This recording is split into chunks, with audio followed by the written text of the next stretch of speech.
चारों भाई के शादी लाग रहे राम जी के, लेकिन सेट हो गए चारों भाई के। काहे के राम जी धनुष के तुले रहे, 4 गो भाई लो ना तुले रहे, राम जी तुले रहे। लेकिन चिट्ठी लिख के राजा जनक जी भेजले अयोध्यापति नरेश के लगे कि राउर बेटा राम जी आके जनकपुर में धनुष के तुरले बानी, सारा लोग के आग्रह बाकी बारात लेके आई, अपन पतोह लेके। ई पाती जब राजा दशरथ जी पढ़ले, बेटा के शादी वाला जब पाती पढ़ले, कतना बाप माई के खुशी होला जब लड़का के शादी ब्याह होला। आ जो माई से जाके पूछी जे ओकर दिल का कहत हुई, लड़का के बराछा चढ़ेला, 5 गो देखनहरू आवेले या तिलक आवेला, त माई खुशी के मारे ओकरा भूख प्यास कुछ लगबे ना करे। इतना खुशी होला, राजा इतना खुश बाए कि उनका बुझाते ले कि जे दादा हम का करी। कुशल्या एगो बात जानलू हो, तार बेटा राम जनकपुर में जाकर शिव जी के विशाल धनुष के तुले बड़े, राजा जनक जी के पाती आइल बा, तारा लड़का के सीता जी से शादी होके खाती। कहली हमरा बेटा के रुआ शादी करतानी, आम महतारियों के परीक्षाओं न देखनी। आज भी मिथिला में, मिथिलांचल में लड़का उठा के ले जाके बियाह कइल जाला। राम जी गए धनुषा के देखे खाती, और राम जी से बियाह बरियारी लोग करा दिहल। अब बाप गइले पतो ले कहले तले बेटा ससुरारी में दारा गइल बा। आजो मिथिला के कानून हो, कोनो मिथिला के बारात में जाई तो सचेत रहे के बा, ना तो एगो बारात गइल बा, दूल्हा गइल बा एक जना, आ कोनो रोखकर लड़का देखिए सब तो बरियारी के कब्जा क के, अब बरियारी मारो लोगा के बियाह क के ले ले जा। हमरा पटीदारी में एगो भइल बा बबुआ, भइल बा। कुशल्या पतिया कहाँ बा? नेवता बा, नेवता कहाँ बा? रानी के तनी पढ़वा दी नेवता बा। ए हरि बाबू कने करनी बहो।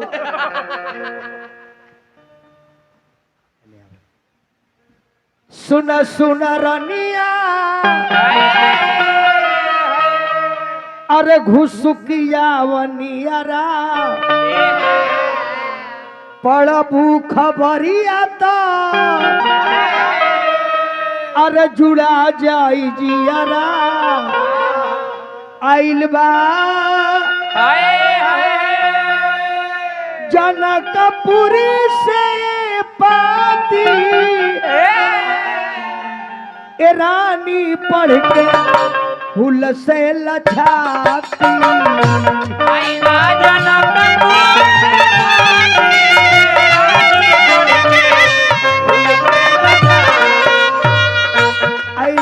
जनकपुरी से पाती, ए रानी पढ़ के फूल से लछाती।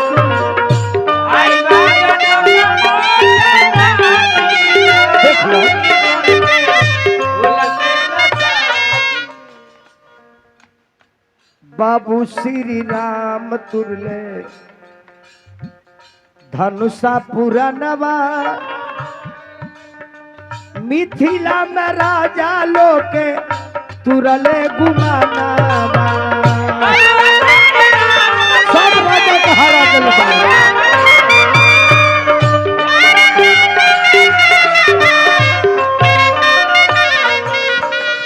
जाई भर केश जी बराती,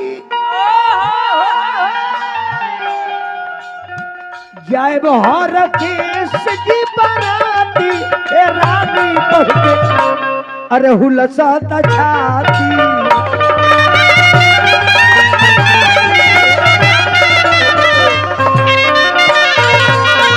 आइल बाजा कपूर से बराती, ए रानी पढ़ के हुलसा छाती।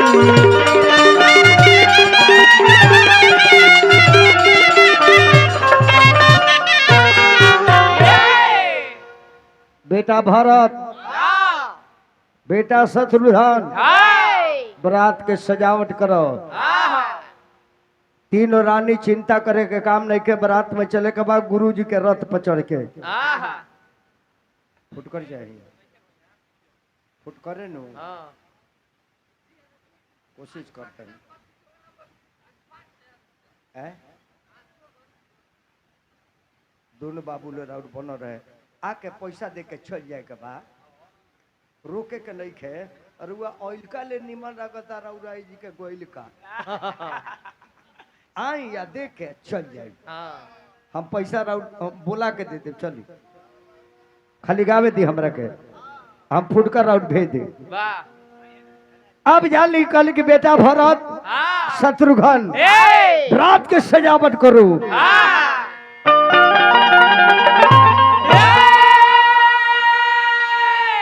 शादी के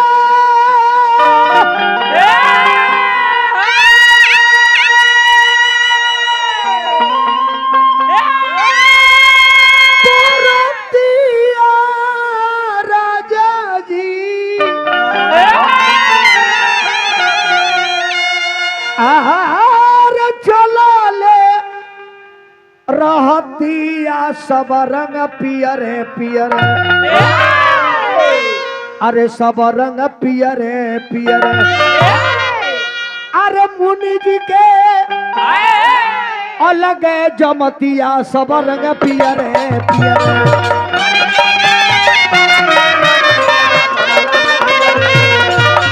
मुनि जी के अलग जमतिया सब रंग पियरे पियरे।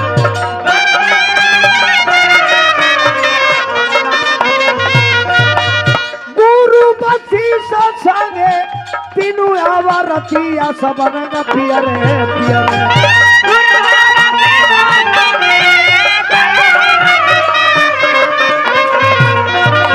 गोरा गेला घोड़ा यौरी हथिया सब रंग पियरे पियरे।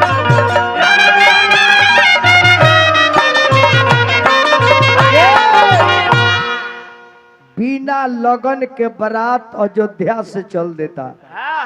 लगन है के 27 दिन तक लगन नहीं है। अब बारात पहुंच जाता नगर में, जनकपुर से 12 कोस अलगे बा बारात। तले को दूध जाके कहले कि महाराज एगो बारात कैसा ना रहल बा, बाजा बाजता। अब लोग कहता दादा बिना लगन के सहन आई। बना बना बना कावना नागरिया से अरियली बारतिया सब रंग पियरे पियरे। अरे कावना नागरिया भइली से सब रंग पियरे पियरे।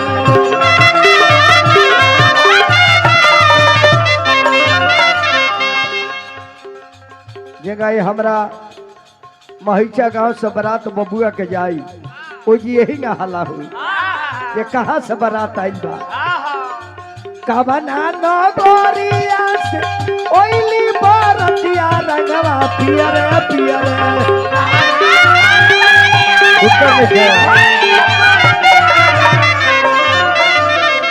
कावना नगरिया भइली सो सब रंग पियरे पियरे।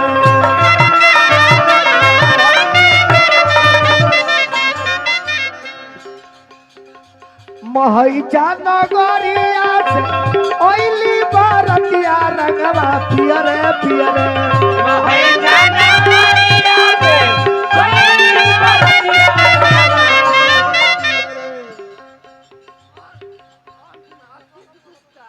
अंश गुप्ता, आशीष गुप्ता दुबई कमाए वाला, बहुत पुरस्कार दिल बानी।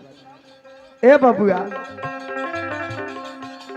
ए मिथिला नगरिया भइली सो सब रंग पियरे।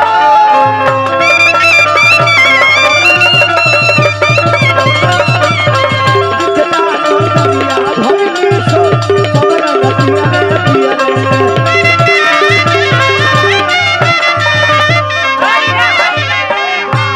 महाराज की जय हो, जय हो। अयोध्यापति नरेश की जय हो, जय हो। मिथिलेश नरेश की जय हो। जय हो। राजा कहले कि बिना लगन के हमरा बेटी के शादी हुई। रोलो बारात रोकी, बारात रोकी, हम दिन देखवाए कि लगन कहिया बा।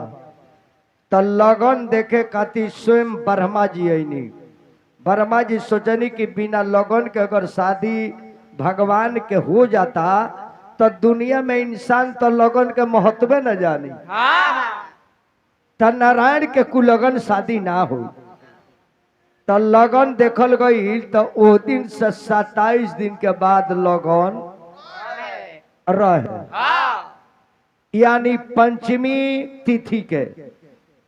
और महीना कौन रहे? अगहन के। लेकिन हमने के अगहन में बियाह ना होला।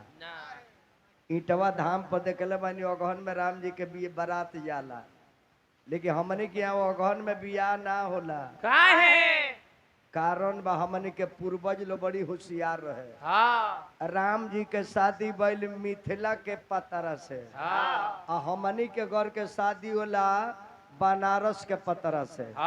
तो ओ पतरा में अंतर बा। से ए पतरा के संगे हमनी के खानदान और ओ पतरा के संगे चल गई राम जी के खानदान। तो अगहन में राम जी के शादी भइल तो सीता जी लौट के नैहर ना वैली। तो हमने के पूर्वज लोग सोचल जे वो पतरा से बियाह ना करे। जब सीता जी जानकी रहली, जगत के माता रहली, तो लौट के ना आईली। तो कहा जाने हमारे बेटी ना आवे तो का हो है ना। बोली लो मत बाबू।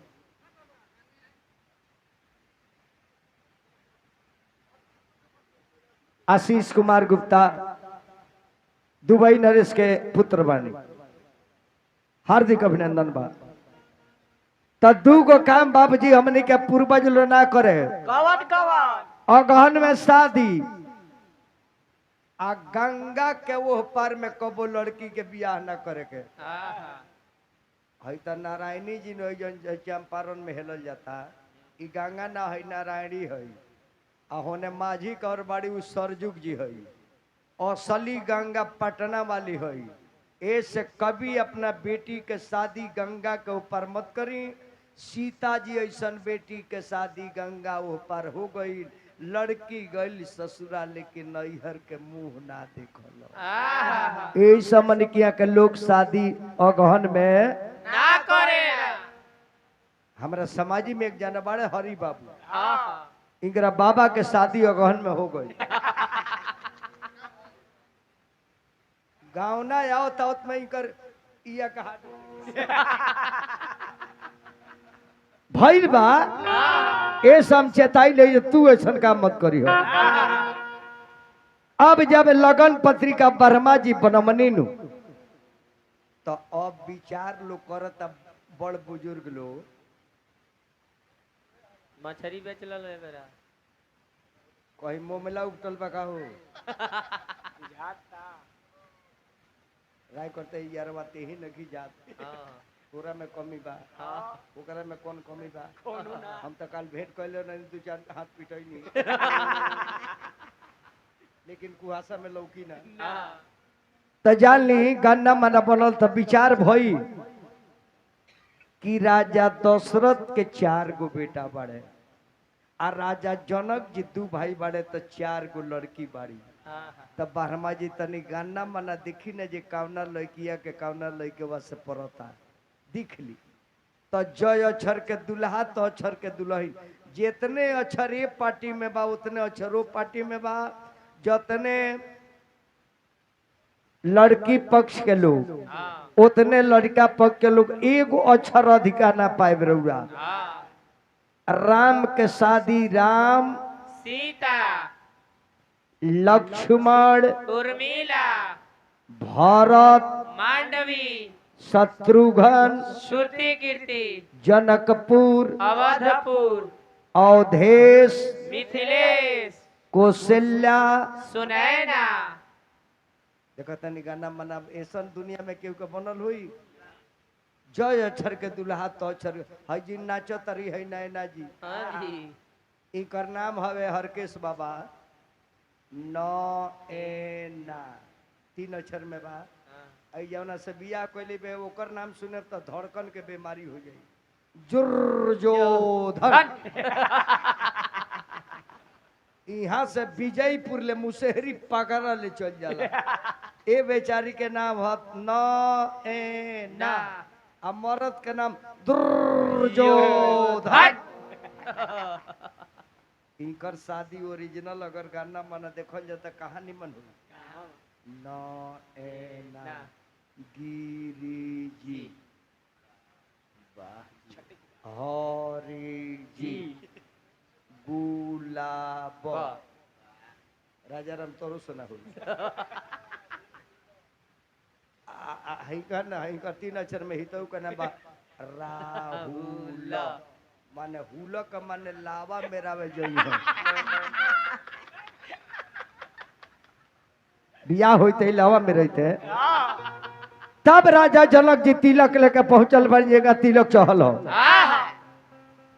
एगो छोट लड़का को क्यों नहीं खेले। अब दूगो लड़का हो गए सभी मन करते बा। एगो छोट लड़का कौन बालक नहीं खान। सब आदमी आ गए हैं।